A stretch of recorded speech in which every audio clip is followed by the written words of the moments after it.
Hello everyone, I welcome you all to this lecture on the subject of consumer behavior.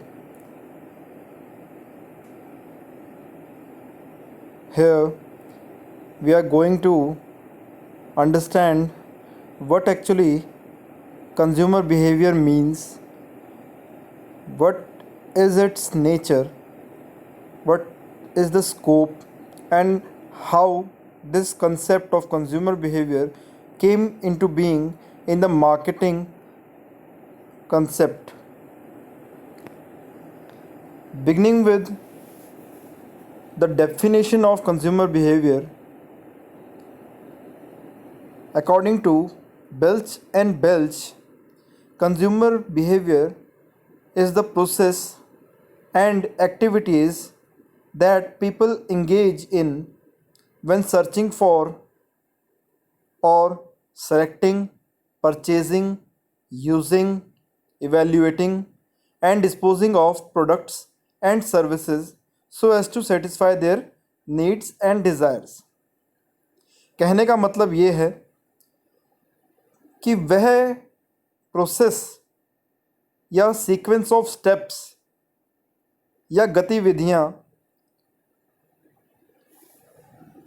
that people engage in, that they do while they search for anything or select from alternatives, purchase a thing from market or anywhere else, using it and evaluating afterwards, and lastly disposing of the same, whether it may be a product or service, in order to satisfy their needs, जो उनकी इच्छाएं हैं, जो उनकी wants हैं, जो उनकी desires हैं, उनको पूरा करने के लिए इस पूरे के पूरे प्रोसेस को, इन एक्टिविटीज़ को यदि हम क्लब अप करें तो उसे हम कंज्यूमर बिहेवियर कहेंगे.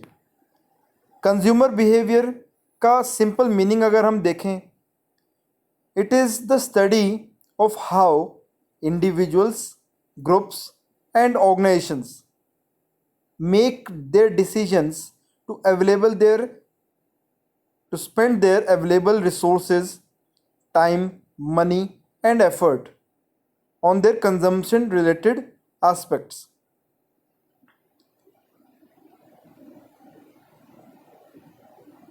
कंज्यूमर कोई भी हो सकता है.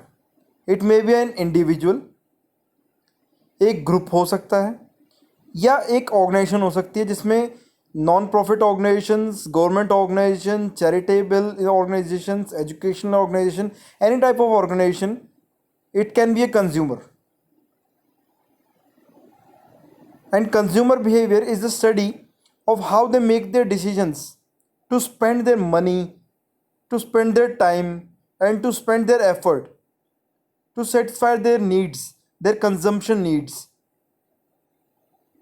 In their decision making, they decide what to buy, when to buy and how they buy it. अब नेक्स्ट क्वेश्चन जो जनरेट होता है वह है, why do we need to learn about consumer behaviour. क्या ज़रूरत क्या है हमें यह जानने की कि कंज्यूमर किस प्रकार अपना परचेज करेगा, किस प्रकार वो कुछ चीज़ खरीदता है.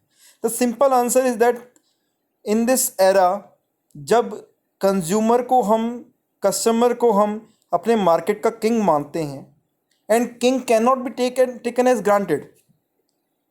Now the consumers are aware, much aware of their rights. Consumerism is on increase. The whole world has shrunk into a village.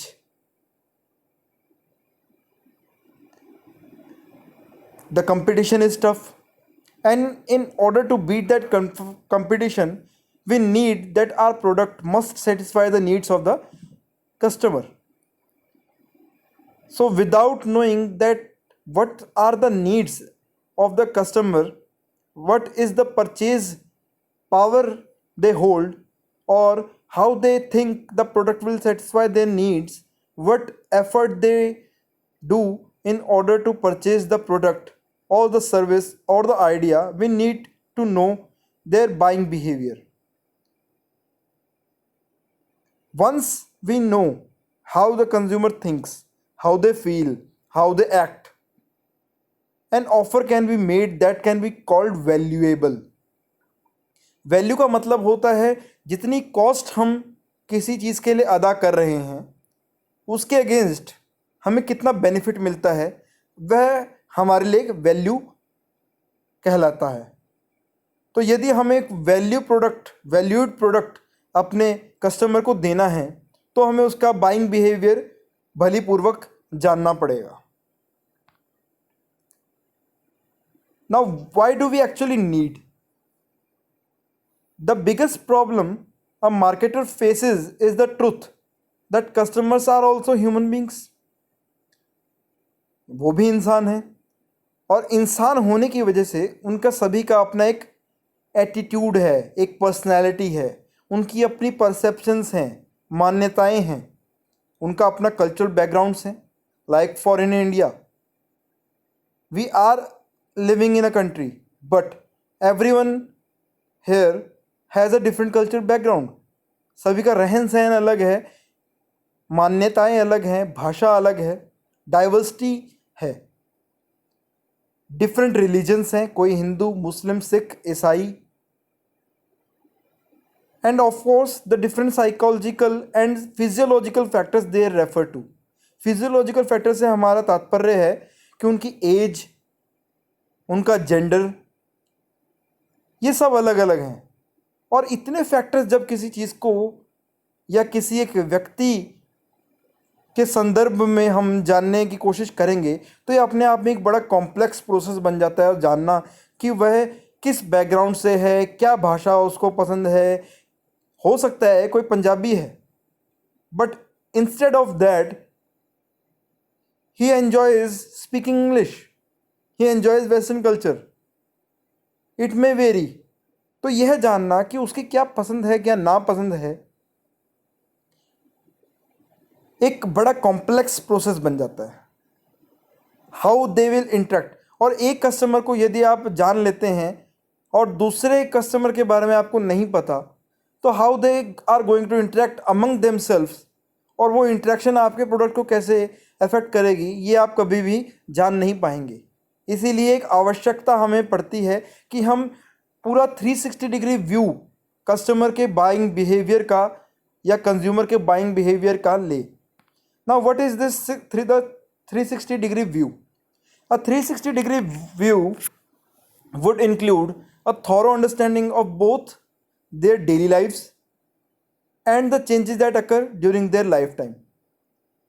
एक कंज्यूमर की डेली लाइफ में वो किस प्रकार का व्यवहार कर रहा है या कौन कौन से ऐसे बदलाव हैं during their life time that affects his behaviour, इन सभी को जानने की आवश्यकता है। So that right products are always marketed to them at the right place in the right way, then only the customer will like our product, then only he will become loyal to our product. In short, अगर हम कहें तो customer buying dynamics, the elements, the dimensions, the aspects that a consumer portrays when he buys something needs to be explored before the product reaches to them. जब तक product उन तक पहुंचता है उस और प्रोडक्ट पहुंचने के बाद भी वो कैसा बिहेवियर शो करते हैं, how they think, how they act, needs to be explored. And this whole knowledge, a 360 degree view from every angle will definite our success in achieving the market share और in achieving the success, because success की definition हर marketer के लिए या हर organisation के लिए difference है। some say success is growing the market share, some say the success is making loyal customers, some say the success is a good product that serves the society. सबके लिए success अलग अलग है। अब उस सक्सेस के हिसाब से हमें किस प्रकार का व्यू अपने कस्टमर के बारे में क्या जानने की आवश्यकताएं हैं, वह हमें जो है एक 360 डिग्री व्यू से हमें पता लग जाएगा। अब चलते हैं कंज्यूमर बिहेवियर के ऊपर कि इसके क्या क्या एस्पेक्ट्स हैं, क्या क्या डायमेंशंस हैं।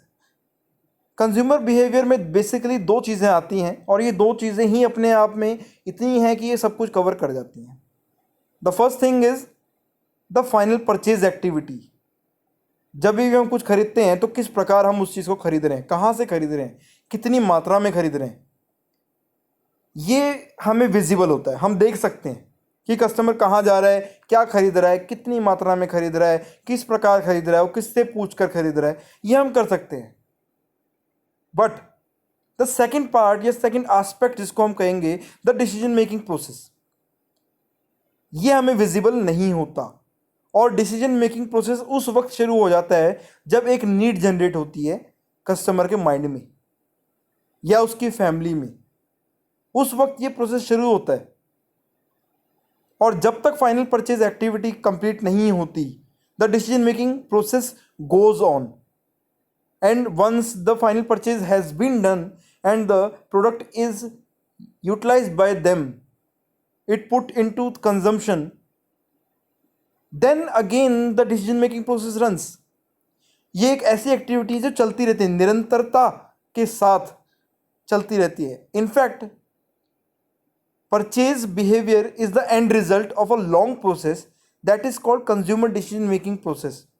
और कंज्यूमर डिसीजन मेकिंग प्रोसेस में कई सारी चीज़ें आती हैं, like what customer buy, why they buy it, how they buy it, when they buy it, where they buy it, how frequently they buy it, and how they dispose of the product after the use. Disposing of product, आप में से कईयों के दिमाग में आ रहा होगा disposing of product क्या है।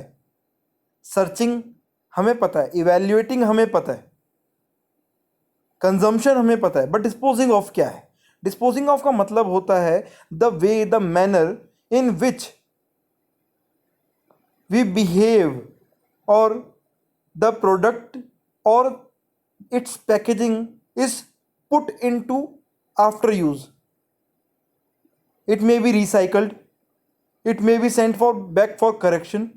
For example, यदि आप एक कार खरीदते हैं और कार के इंजन में कुछ डिफ़ॉल्ट आता है, आपने कार खरीद ली, but post purchase behaviour disposing of, आप अब क्या डिसीजन ले सकते हैं। आप उसको बेच सकते हैं क्योंकि आपको पसंद नहीं आई, इंजन में डिफ़ॉल्ट है, आप उसको बेचना चाहेंगे, या आप उसको कंपनी के पास वापस भेज सकते हैं, राइट। ऐसे ही और भी हम बहुत सारी ऐसी वस्तुएं हैं जिनको हम खरीदते हैं और उसके बाद हम उनको रिसाइकिल करना चाहते हैं या रीयूज़ में लाते हैं।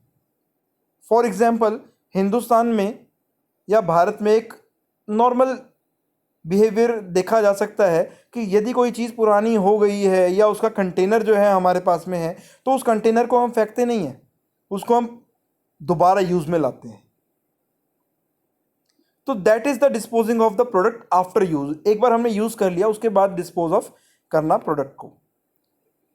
Now coming to the next question, customer versus consumer, क्या दोनों सेम है? नहीं, the answer is no. Customer is different and the consumer is different. A customer is specific in terms of brand, company या shop. एक brand, company या shop के संदर्भ में कस्टमर एक स्पेसिफिक धारणा रखता है। It refers to a person who customarily or regularly buys or purchases a particular brand, particular company's product or particular from particular shop. या हम कह सकते हैं, अगर एग्जाम्पल के रूप में हम जाने तो a person that shops from Bata stores or who uses Raymond clothing is a customer of these firms, क्योंकि वो खरीद रहा है, वो खरीदार है। Whereas consumer is a person who generally engages in the activities the same as consumer does in searching, selecting, using and disposing of the product and services, but for his own use. उसको हम बोलते हैं उपभोक्ता, क्योंकि वो उसका उपभोग कर रहा है, कंज्यूम कर रहा है प्रोडक्ट को, और वो अपने यूज़ के लिए इस्तेमाल कर रहा है। और consumer behaviour includes the buyers or customers of the product as well as the people that actually use him. मतलब कहने का कस्टमर या कंज्यूमर या हम दूसरे में कहें बायर, ये सभी जो है इन सभी का बिहेवियर जब हम पढ़ते हैं तो उसको हम कंज्यूमर बिहेवियर की डेफिनेशन के अंतर्गत ला सकते हैं। अब बात आती है organisation buyer versus individual buyer. एक बायर या एक कंज्यूमर एक ऑर्गेनाइजेशन भी हो सकते हैं, जैसे हमने स्टार्टिंग में ही डेफिनेशन में पढ़ा था। It can be a consumer, individual, और it can be a organization, और it can be a group. Group organization का भी हो सकता है और कस्टमर्स का भी हो सकता है, इंडिविजुअल्स का भी हो सकता है। तो ऑर्गेनाइजेशन और इंडिविजुअल बायर ये दो एक एंटाइटी बनती है जिनको हमें थोड़ा सा जानने की आवश्यकता ज़्यादा पड़ती है। The obvious difference is industrial और इंस्टीट्यूशनल बायर्स और consumer buyers, the individual buyers are both different because on the basis of the use they put into the final product they buy, जो वो खरीदते हैं उसको किस यूज़ में लाते हैं। इंडस्ट्री जब कुछ खरीदती है वो इंडस्ट्रियल यूज़ के लिए इस्तेमाल होता है, ऑर्गेनाइजेशन खरीदती है वो ऑर्गेनाइजेशन के यूज़ के लिए होता है, बट इंडिविजुअल बायर वो अपने सेल्फ पर्पज़ के लिए यूज़ करता है उस चीज़ को, उस प्रोडक्ट को, उस आइडिया को। कई फैक्टर्स जो हैं वो हम इसके अंतर्गत पढ़ते हैं। जैसे हमने मेन यहाँ पर अगर की फैक्टर्स की बात करें, market structure and demand, buyer characteristics, decision making process and buying pattern. पहला अगर हम पढ़ें मार्केट स्ट्रक्चर एंड डिमांड, अगर ऑर्गेनाइजेशन बायर की बात करें तो ये जोग्राफिकली कंसंट्रेटेड होते हैं। कई जैसे हम पढ़ते हैं ना सेज, स्पेशल इकोनॉमिक जोन्स, कई ऑर्गेनाइजेशन एक ही जगह काम कर रही है, हालांकि उसकी ब्रांचेस बहुत जगह हैं, बट मेन परचेज बिहेवियर जो हेडक्वार्टर करता है उसके बाद वो आगे सप्लाई होती है, फर्दर सप्लाई होती है। But consumer market it is scattered all over the world, छोटी छोटी यूनिट्स में। अगर हम कस्टमर को एक यूनिट बोलें या एक हाउस होल्ड को एक यूनिट बोले तो वो अलग अलग जगह फैले हुए हैं। The next difference is organisation buyers are fewer in number, ये कम होते हैं because organizations are less in number than individuals. Third difference is organizational demand is derived from consumer demand. Consumers की जो डिमांड है वो डिमांड को पूरा करने के लिए एक ऑर्गेनाइजेशन की स्थापना की जाती है। तो कंज्यूमर की जो डिमांड है उससे अपनी डिमांड डिराइव करेगा एक ऑर्गेनाइजेशन। देन अगले क्राइटेरिया की बात करें तो बायर कैरेक्टरिस्टिक्स, एक इंडिविजुअल बाइंग में एक ग्रुप इन्वॉल्वमेंट या इंडिविजुअल इन्वॉल्वमेंट जो है वो हाई होती है, वो देखी जाती है। बट ऑर्गेनाइजेशन बाइंग में एक डिसीजन मेकिंग प्रोसेस को अपनाया जाता है when anything is brought from the market और made supply into it is a more rational approach. Organization buyers ज़्यादा नॉलेजेबल होते हैं, वो ज़्यादा प्रोडक्ट की जानकारी रखते हैं, जबकि इंडिविजुअल बायर्स में ऐसा नहीं होता, आमतौर पर ऐसा पाया नहीं जाता। The buying motive is more rational, individual buyer का बाइंग मोटिव जो है वो उतना रैशनल नहीं होगा जितना ऑर्गेनाइजेशन बायर का मिलेगा। The third and the most important is decision making process in the buying pattern. The major differences in it are in organization buying lot of formalities are made, like हम कुछ भी खरीदते हैं तो हम सबसे पहले उसके लिए टेंडर इनवाइट करते हैं, प्रपोजल इनवाइट करते हैं, कोटेशंस लेते हैं जिसमें रेट्स पता करते हैं हम। उसके बाद एक प्रोसीजर होता है जिसमें हमारे मैनेजर साइन करते हैं, एक रिपोर्ट जनरेट की जाती है, उसके बाद एक फाइनल परचेज़ की जाती है। बट कंज्यूमर बाइंग में ऐसा नहीं होता। कंज्यूमर बाइंग में हम विंडो शॉपिंग ज़रूर करते हैं बट हम कहीं से कोटेशन नहीं मंगवाते, हम कैटलॉग ज़रूर देखते हैं बट हम कहीं से कोटेशन नहीं मंगवाते। पेपर फॉर्मेलिटीज़ के अगर हम क्राइटेरिया पे देखें तो ऑर्गेनाइजेशन बाइंग में ज़्यादा पेपर फॉर्मेलिटीज़ फॉलो की जाती है। देन आता है decision making process is complex. Complex इसीलिए क्योंकि एक ऑर्गेनाइजेशन में विभिन्न डिपार्टमेंट्स हैं, सभी डिपार्टमेंट्स में अलग अलग लोग हैं, as an employee, as a manager, as a head, as a boss, सभी के अपनी अपने एस्पेक्ट्स हैं, अपनी अपनी सोच है, धारणाएं हैं जो वो लाते हैं जब भी किसी चीज़ का परचेज किया जाता है। The financial risk is involve, technical risk is involve due to the nature of the purchase, और कई सारे और भी मल्टीपल फैक्टर्स होते हैं जो इंडिविजुअल बाइंग में नहीं पाए जाते। Organisation buying requires more extensive negotiations. Organisation buying ज़्यादातर बल्क बाइंग होती है, यहाँ पर नेगोशिएशन ज़्यादा होती हैं। बट कंज्यूमर अगर इंडिविजुअल बायर है तो वहाँ पर नेगोशिएशंस कम होती है क्योंकि क्वांटिटी इतनी ज़्यादा नहीं होती, और ड्यूरेशन भी ज़्यादा पाया जाता है ऑर्गेनाइजेशन बाइंग में, जबकि कंज्यूमर बाइंग में इतना बड़ा ड्यूरेशन नहीं होता in the buying process.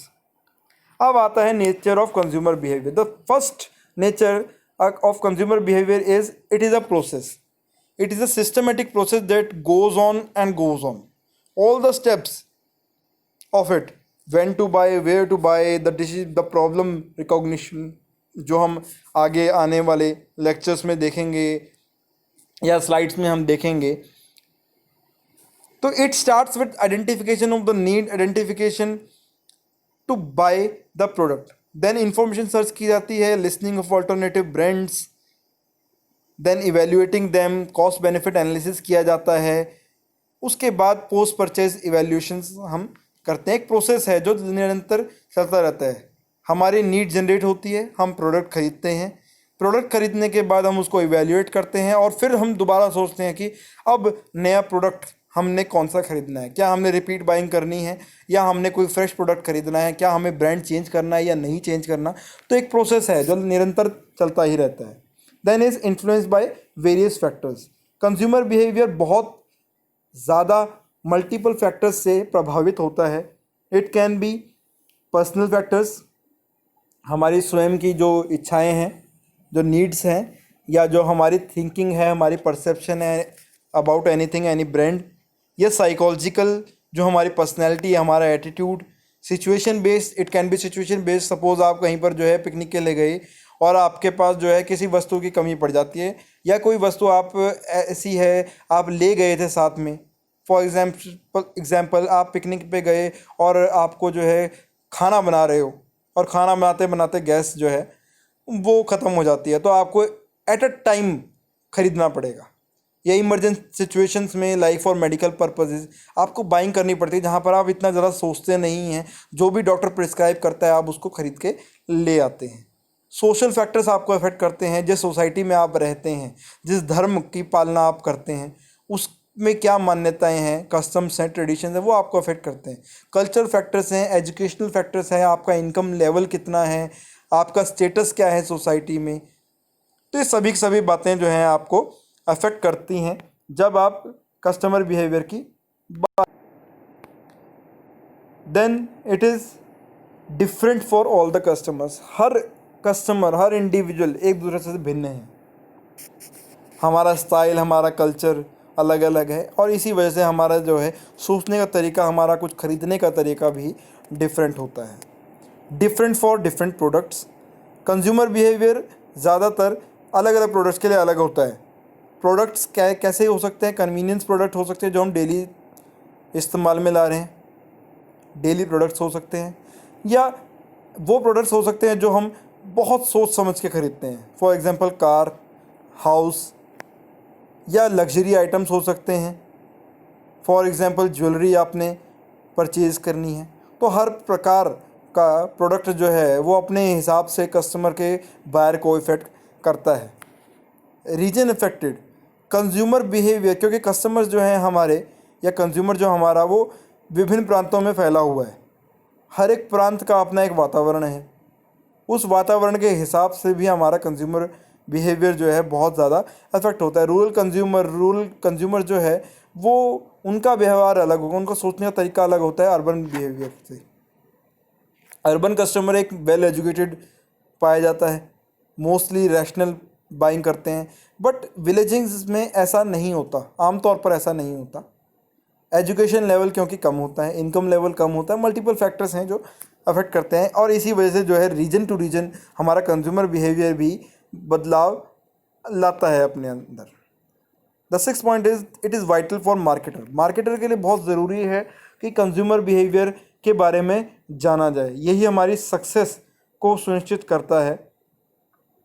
Seventh point is reflect status. The consumer buying behavior is not only influenced by the status of customer but it also reflects it. जो हम खरीदते हैं, यदि हमारे पास एक रोलेक्स की घड़ी है तो वो अपने आप में एक स्टेटस शो करती है, वो रिफ्लेक्ट करती है। हमारे पास यदि फ़ोन आईफोन है एप्पल का तो वो अपने आप में एक स्टेटस शो करता है। बट यदि वहीं पर एक किसी के पास नोकिया का फ़ोन है और नोकिया 1100 का यदि उसमें फ़ोन उसके पास पाया जाता है तो वो अपने आप में एक रिफ्लेक्ट करता है स्टेटस को। कार की बात करें, अगर आपके पास मारुति है तो लोग आपको किसी और तरीके से देखेंगे, अगर आपके पास एक ऑडी है तो आपको, या BMW है तो आपको देखने का नज़रिया जो है लोगों का बदलेगा। तो हमारा स्टेटस जो है उसको रिफ्लेक्ट भी करता है हमारा consumer behaviour. Then the 8th point is spread effect. Consumer behaviour is spread effect. Spread effect से मतलब ये है कि एक कंज्यूमर जो खरीद रहा है उसका एक स्प्रेड इफेक्ट होता है। अगर मोहल्ले में किसी एक के पास गाड़ी होगी तो आप देखेंगे धीरे धीरे धीरे धीरे उस मोहल्ले में बाकी लोगों को भी लगेगा कि उनको गाड़ी की आवश्यकता है, गाड़ी इन द सेंस कार की आवश्यकता है। Behaviour keeps on changing. जो कंज्यूमर का बिहेवियर है वो कभी स्थिर नहीं रहता, ये डायनामिक नेचर का होता है। जैसे जैसे हम बड़े होते हैं हमारी इच्छाएं अलग बदलती हैं। एक बच्चा जो है उसकी नीड जो है वो टॉयज़ में है, उसकी खुशी जो है वो टॉयज़ में है, उसको टॉयज़ जितने भी दिला दो वो कम है। बट जैसे जैसे वो बड़ा होगा उसको बुक्स की नीड्स होती हैं, उनको व्हीकल की नीड होती है, इनकम लेवल उसका बदलता है। तो जैसे जैसे इनकम लेवल हमारा बदलता है तो हम चीज़ें जो है वो महंगी खरीदना चाहते हैं, अच्छी चीज़ें या अच्छा प्रोडक्ट हम खरीदने की जो है एक इच्छा जाहिर हम करते हैं। टीनेजर्स की चॉइसेस अलग होती हैं, यंग एडल्ट्स की चॉइसेस अलग होती हैं, एक बूढ़ा व्यक्ति है उसकी चॉइसेस अलग होती है। कंज्यूमर बिहेवियर हमारा वेरी करता रहता है। जैसे जैसे हम डिफरेंट एज ग्रुप्स में आते हैं या डिफरेंट स्टेटस पे जाते हैं, हमारी जॉब लगती है, यदि हम एक प्राइवेट जॉब कर रहे हैं विद लो सैलरी तो हमारी नीड्स अलग होती हैं। बट यदि हम एक गवर्नमेंट जॉब लग जाते हैं विद हाई सैलरी, दैट हमारी नीड चेंज हो जाती है। वहीं पर यदि हम एक बिजनेस होल्ड करते हैं तो हमारी नीड फिर बदल जाती हैं। तो इट कीप्स ऑन चेंजिंग। और आखिरी है ब्रांड लॉयल्टी। ब्रांड लॉयल्टी एक महत्वपूर्ण कैरेक्टरिस्टिक्स है ऑफ कंज्यूमर बिहेवियर का। It is the tendency of a consumer to buy a product same product from same place और different place but same product again and again because we are satisfied in it. Like for example, अगर नैना के पास एक Honda car है जो वो teenager में उसने खरीदी थी और वो 2 लाख माइल्स रन कर चुकी है और वो बहुत अच्छी कंडीशन, वेरी वेल कंडीशन, उसको पूरी सेटिस्फेक्शन उससे मिली है, तो हो सकता है कि नेक्स्ट कार परचेज यदि नैना करेगी तो वो अपने पॉजिटिव एक्सपीरियंस को ज़रूर अमल में लाएगी और नई परचेज करेगी, होंडा की सेम कार भी खरीद सकती है। अब आता है scope of consumer behaviour. Scope of consumer behaviour it means the areas where study of consumer behaviour applies. The first point here we are going to study is demand forecasting. जब हमें consumer का behaviour पता लगता है तो हमें ये पता लगता है कि वो कुछ भी खरीद रहा है तो वो क्यों खरीद रहा है, वो कब खरीदना चाहेगा। यदि वो सीजनल है नीड, उसका भी हमें पता होता है। तो एक तरह से हम कह सकते हैं कि हम डिमांड को फोरकास्ट कर सकते हैं by knowing the consumer behaviour. Then the second scope is marketing. Marketing के लिए कंज्यूमर बिहेवियर की स्टडी बहुत इंपॉर्टेंट होती है। बेसिकली अगर हम देखें तो मार्केटिंग का ही एक पार्ट है कंज्यूमर बिहेवियर को पढ़ना। कंज्यूमर बिहेवियर यदि हमें पता है तो हम अपने प्रोडक्ट को बेस्ट या हम सर्विस को बेस्ट तरीके से अपने कंज्यूमर को दे पाएंगे, जिसकी वजह से हमें जो है मार्केटिंग के ऑब्जेक्टिव्स को पूरा करने में भी हेल्प मिलेगी। हम मार्केट में सक्सेस क्रिएट कर सकते हैं। Then is advertising. एडवर्टाइजिंग के ऑब्जेक्टिव होता है, ये मोटिव होता है कि to make such an advertisement that attracts the buyer, right, to attract the buyer, to engage him self, उसको ऐसा लगे बायर को या एडवर्टाइजिंग देखने वाले को ऐसा लगे, एडवर्टीजमेंट देखने वाले को ऐसा लगे कि हाँ ये एडवर्टीजमेंट उसके लिए ही बनी है। और ये हम तभी कर सकते हैं जब हमें कंज्यूमर बिहेवियर का पता हो। Then is non profit and social services. आजकल कोई भी ऑर्गेनाइजेशन है, चाहे वो नॉन प्रॉफिट ही क्यों ना हो, चाहे वो सोशल ऑर्गेनाइजेशन क्यों ना हो, चाहे वो चैरिटी में क्यों ना हो, एजुकेशनल ऑर्गेनाइजेशन क्यों ना हो, गवर्नमेंट ऑर्गेनाइजेशंस क्यों ना हो, एजेंसीज क्यों ना हो, हर किसी को अपने सर्विसेज को या आइडियाज़ को कंज्यूमर तक पहुंचाने के लिए उसके कंज्यूमर के बिहेवियर को जानना आवश्यक हो जाता है। और यदि हम कंज्यूमर के बिहेवियर को जान लें तो हम उस सर्विस को बेस्ट वे में दे सकते हैं, उनको हम ज़्यादा इन्फ्लुएंस कर सकते हैं, उनको ज़्यादा हम अप्रोच प्रॉपर वे से कर सकते हैं, हम उनको कन्विंस कर सकते हैं कि क्यों वो हमारी सर्विस करें। यदि हमें चैरिटी ऑर्गेनाइजेशन है और हम चाहते हैं लोग दान दक्षिणा करें, तो हमें पहले ये जानना पड़ेगा कि लोग दान दक्षिणा करने वाले वो लोग कौन हैं, क्या उनके अंदर वो नीड है या क्या उनके अंदर वो समझ है कि दान दक्षिणा क्यों करनी है। उस कॉज को उन तक ले जाना, चाहे वो हम फिजिकली हैंडीकैप्ड की हम कर रहे हैं, ओल्ड एज पर्सनस के लिए कर रहे हैं, हम छोटे बच्चों के लिए कर रहे हैं, बट उस कॉज को उन तक ले जाना, उसके लिए हमें एडवर्टाइजिंग करनी पड़ेगी, हमें मार्केटिंग करनी पड़ेगी। और इन दोनों के लिए भी हमें कंज्यूमर बिहेवियर जानने की आवश्यकता पड़ेगी, ताकि हमारा कंज्यूमर या हमारा बायर या हमारा डोनेटर जो है वो कन्विंस हो जाए कि वो क्यों हमें जो है चैरिटी प्रोवाइड करेगा। Then is government decision making. Government भी जब कुछ खरीदती है या कोई डिसीजन लेती है, चाहे वो पब्लिक के लिए हो, चाहे वो एक जनरलाइज्ड एक ग्रुप के लिए हो, उसको अपने कंज्यूमर को बिहेवियर को या अपने पब्लिक के बिहेवियर को जानने की आवश्यकता पड़ती है। Psychology and sociology. साइकोलॉजी का आप मनोविज्ञान में हम बिहेवियर पढ़ते हैं लोगों का, और कंज्यूमर बिहेवियर भी क्या है, बिहेवियर लोगों का जब वो कुछ चीज़ खरीद रहे हैं। तो यहाँ पर भी कंज्यूमर बिहेवियर एक पार्ट बन जाता है, एक एसेंशियल पार्ट बन जाता है जो साइकोलॉजी को प्रमोट करता है। It aids to the knowledge of psychology. ऐसे ही सोशोलॉजी, जिसमें हम ग्रुप के बिहेवियर को जानना चाहते हैं, और ग्रुप का मेन यूनिट क्या है, वो है अल्टीमेट एक consumer, a person and individual. अगर हम उसको जान ले तो हम एक ग्रुप का बिहेवियर क्या होगा वो भी जान सकते हैं, वो आपस में एक टीम के रूप में कैसे काम करेंगे, या उनका मास बाइंग यदि हम कर रहे हैं या मास परचेज हम करवाना चाहते हैं तो वो कैसे रिएक्ट करेंगे हमारे प्रोडक्ट के बारे में।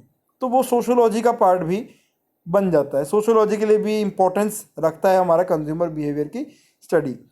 And the last is economics. Economics का मेन मोटिव होता है मैक्सिमम यूटिलाइजेशन ऑफ प्रोडक्ट्स या maximum utilisation of resources to achieve a particular satisfaction level. कम कॉस्ट में ज़्यादा फायदा। और कम कॉस्ट कब आएगी, जब हम कंज्यूमर के बारे में जानेंगे, जब हमें नीड का पता होगा। अगर हमें नीड का पता है कि कंज्यूमर को कौन सा प्रोडक्ट चाहिए, कैसा प्रोडक्ट चाहिए, किस रंग का चाहिए, कितना साइज होना चाहिए, क्या फ्लेवर होना चाहिए, क्या उसके करेक्टरिस्टिक्स होना चाहिए, क्या पैकेजिंग होनी चाहिए, तभी हम डिसाइड कर पाएंगे कि हमें रॉ मटेरियल क्या चाहिए, कितनी क्वांटिटी में चाहिए, ताकि हमारा प्रोडक्ट उनके लिए सूटेड हो। और यही मोटिव रहता है हमारा इकोनॉमिक्स का भी। तो कंज्यूमर बिहेवियर को जानकर हम इकोनॉमिक्स के मोटिव्स को भी अचीव कर सकते हैं। ये थे मुख्य बातें जो हम एक स्कोप ऑफ कंज्यूमर बिहेवियर के बारे में बताती हैं। Now the last topic here we are going to study is development and emergence of consumer behavior concept in marketing. Marketing में कंज्यूमर बिहेवियर कंसेप्ट किस प्रकार आया, जैसे कि आप लोगों ने पढ़ा भी होगा मार्केटिंग में। मार्केटिंग कभी ऐसी नहीं थी।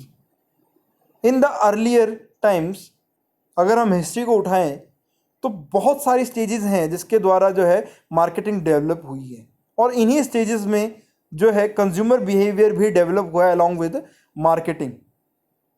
सबसे पहले सेल्फ कंजम्पशन एरा था, जिसमें लोग खुद उगाते थे, खुद खाते थे। एक गांव ही आपस में ही बार्टर सिस्टम हम अप्लाई करते थे, चीज़ों के बदले चीज़ें खरीदी जाती थी, प्रोडक्ट के बदले प्रोडक्ट, सर्विस के बदले सर्विसेज, या सर्विस के बदले प्रोडक्ट। हम गेहूं देकर कोई सर्विस ले लेते थे, गेहूं देकर हम परचेज कर लेते थे। वो बार्टर सिस्टम था, exchange of products and services among themself. उसके बाद आया सेल्स एरा। सेल्स एरा में भी कंज्यूमर बिहेवियर को उतनी इंपॉर्टेंस नहीं मिली जितनी मिलनी चाहिए थी, क्योंकि seller always believe that what ever he had produce, जो भी उसने बनाया है वो ऑटोमेटिकली सोल्ड हो जाएगा, नीड है मार्केट में, वो ये सोच के चलता था। Such an approach obviously has been referred to as production orientation. ये एक प्रोडक्शन ओरिएंटेशन था कि जो भी बनाया जाएगा, जो भी प्रोड्यूस किया जाएगा, वो ऑटोमेटिकली बायर जो है उसको खरीद लेगा, और बायर अपनी कोई डिसीजन मेकिंग उसके अंदर नहीं करेगा। तो इसे कंज्यूमर को एक हमने महत्वपूर्ण स्थान सेल्स एरा में भी नहीं मिला। बट सेल्स एरा में हमने कंज्यूमर के बारे में सोचा ज़रूर, बट उसका जो डिसीजन मेकिंग प्रोसेस है उसके ऊपर हमने ध्यान नहीं दिया। It was only during the marketing era, जब मार्केटिंग एरा हमारा आया तब हमें कंज्यूमर के बारे में गहन अध्ययन करना शुरू किया। His right to make a choice had been given due recognition in the marketing era. The marketer thought it is important to understand the need of consumer during this era, and accordingly the marketer produced their plans of producing and marketing a product on the understanding so gained by him from the study of consumer behavior in the purchase process. Consumer behaviour के purchase process को जाना गया और उसके हिसाब से अब हमने अपने प्रोडक्ट की मैन्युफैक्चरिंग शुरुआत कर दी। But the entire process of decision making of the consumer was still hard to define for the marketer. Marketer के लिए अभी भी कंज्यूमर के बिहेवियर को पूरी तरह से समझना या पूरी तरह से डिफाइन करना एक बहुत डिफिकल्ट काम माना गया। The marketer was not in position to pinpoint a single factor that he could hold responsible in shaping the consumer decision making process. Hence the marketer had to constantly keep on researching. Research हमें करने की आवश्यकता महसूस हुई, क्योंकि marketer को पूरी तरह से ज्ञान अभी भी नहीं था कि हमारा कंज्यूमर क्या खरीदने वाला है, कैसे खरीदने वाला है और कौन सा फैक्टर उसको ज़्यादा इफेक्ट करने वाला है एक अल्टीमेट परचेज करने के लिए। इसीलिए हमें रिसर्च ऑर्गेनाइजेशंस की स्थापना हुई, रिसर्च डिपार्टमेंट बनाए गए, सो दैट हम कंज्यूमर बिहेवियर के डायनामिज्म को समझ पाएँ, टू अंडरस्टैंड दोज फैक्टर्स, या उन सभी फैक्टर्स, उन मल्टीपल फैक्टर्स का हम अध्ययन कर पाएँ जो हमारे कंज्यूमर बिहेवियर को अफेक्ट करती हैं, चाहे वो प्री कंज्यूमर बिहेवियर है, प्री परचेज बिहेवियर है या पोस्ट परचेज बिहेवियर है। This has been referred to as the marketing orientation by many historians of the marketing. इसको ही हम मार्केटिंग ओरिएंटेशन भी कहा गया है। द मार्केटिंग ओरिएंटेशन में हम क्या क्या पढ़ते हैं या किन किन क्वेश्चंस का जवाब हम ढूंढना चाहते हैं। अगर हम मुख्यतः बात करें तो what is the actual need of the consumer, consumer क्या चाहता है, how does he become aware of, उसको कैसे पता लगा कि उसकी नीड क्या है, how does he decide on which product he should buy, वो कौन सा प्रोडक्ट खरीदना चाहता है, वो कैसे डिसीजन करता है, कौन कौन उसको इन्फ्लुएंस करता है, how does the customer wants improvements in the products, अगर कस्टमर हमारा इम्प्रूवमेंट चाहता है हमारे प्रोडक्ट के बारे में या प्रोडक्ट में या सर्विस में, तो वो क्या इम्प्रूवमेंट देखता है, फीडबैक उसका क्या है,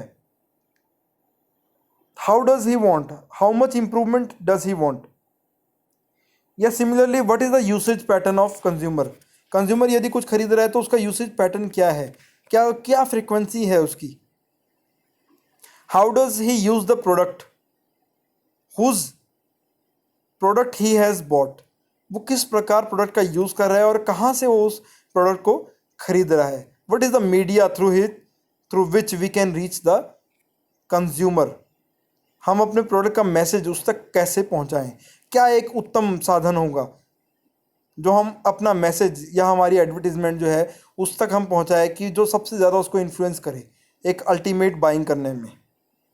what does he think of the promotional methods, promotional method यदि हम कोई अप्लाई करें तो उसके बारे में उसकी क्या धारणा है, उसका क्या रिएक्शन है, व्हाट एटीट्यूड ही डिस्प्लेज, वो पॉजिटिव एटीट्यूड रख रहा है या नेगेटिव एटीट्यूड रख रहा है हमारे प्रोडक्ट के बारे में या सर्विस के बारे में।